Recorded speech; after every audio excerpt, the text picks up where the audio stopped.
নমস্কার বন্ধুরা, আমি রণদীপ। হিস্ট্রি দর্পণ এডুকেশনাল চ্যানেলে আপনাদের সকলকে আবারও স্বাগত। আজ আমি মূলত আলোচনা করব কল্যাণী বিশ্ববিদ্যালয়ের অধীনস্থ কলেজগুলির যে চতুর্থ সেমিস্টারের বেঙ্গলি মাইনর পেপারটা হবে, সেই মাইনর পেপারের লাস্ট মিনিট সাজেশন। তা পূর্বে একটু বলে রাখি যে ইতিমধ্যেই আমরা কিন্তু যে কল্যাণী ইউনিভার্সিটির চতুর্থ সেমিস্টারের মেজরের ইতিহাসের দুটো সাজেশন দিয়েছিলাম, পেপার 4 এবং পেপার 5। দুটো সাজেশন থেকেই কিন্তু হুবহু কমন প্রশ্ন সবাই পেয়েছে, 5 নাম্বার এবং বড় প্রশ্ন যে 10 নাম্বারের ছিল। এক্ষেত্রে সবাই আমাকে জিজ্ঞেস করেছিল যে, "দাদা তুমি যদি লাস্ট মিনিট একটা সাজেশন দাও তাহলে আমরা খুব উপকৃত হব।" তাই আমি কিন্তু তাদের কথা মাথায় রেখেই যে লাস্ট মিনিট সাজেশনটা দিয়েছিলাম, সেই লাস্ট মিনিট সাজেশনটা থেকেই কিন্তু হুবহু প্রশ্ন এসেছে। পারলে তোমরাও দেখে নিতে পারো। কারণ ভিডিওটা যেহেতু প্রায় পরীক্ষার আগেই ছাড়া হয়েছিল। আর তার জন্যই অনেকে কমেন্ট করেছো এবং আমাকে মেসেজ করেছো পার্সোনালি, এবং অনেকে পিডিএফও নিয়েছো। যে বলছো যে 4th সেমিস্টার দাদা বেঙ্গলি মাইনর যদি একটু কমন সহ পিডিএফ পাওয়া যেত তাহলে খুব ভালো হতো। তাদের উদ্দেশ্যে বলছি, মাত্র ২১টা প্রশ্ন মানে ২১টাই, তার বেশি একটাও না।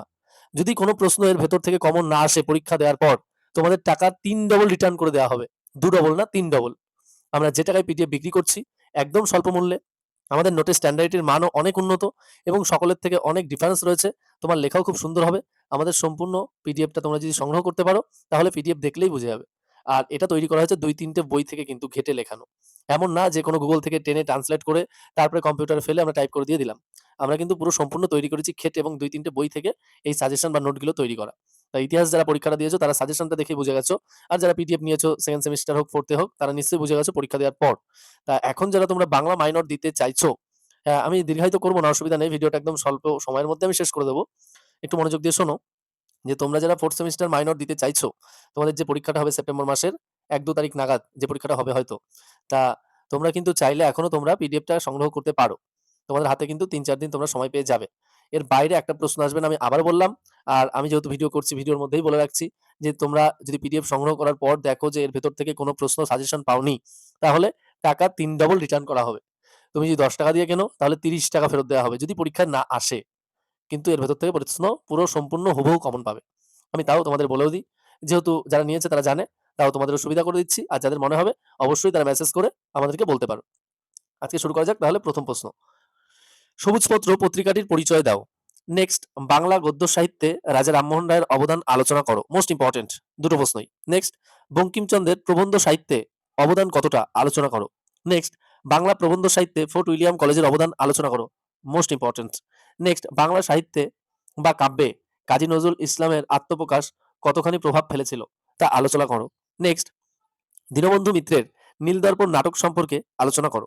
নেক্সট, প্রবন্ধ সাহিত্যে রবীন্দ্রনাথ ঠাকুরের অবদান আলোচনা করো। নেক্সট, বাংলা কাব্যে মধুসূদন দত্তের অবদান আলোচনা করো। নেক্সট, বাংলা নাট্য সাহিত্যে গিরিশচন্দ্র ঘোষের অবদান আলোচনা করো। নেক্সট, নাটকে বা নাটক অথবা নাট্য সাহিত্য বলা যেতে পারে যে দ্বিজেন্দ্রলাল রায়ের অবদান আলোচনা করো। Most important. নেক্সট, টিকা লেখো সমাচার দর্পণ। নেক্সট, বিহারীলাল চক্রবর্তী সম্পর্কে আলোচনা করো। বিহারীলাল চক্রবর্তীকে কিন্তু ভোরের পাখিও বলা হতো, এটাও মাথায় রাখবে।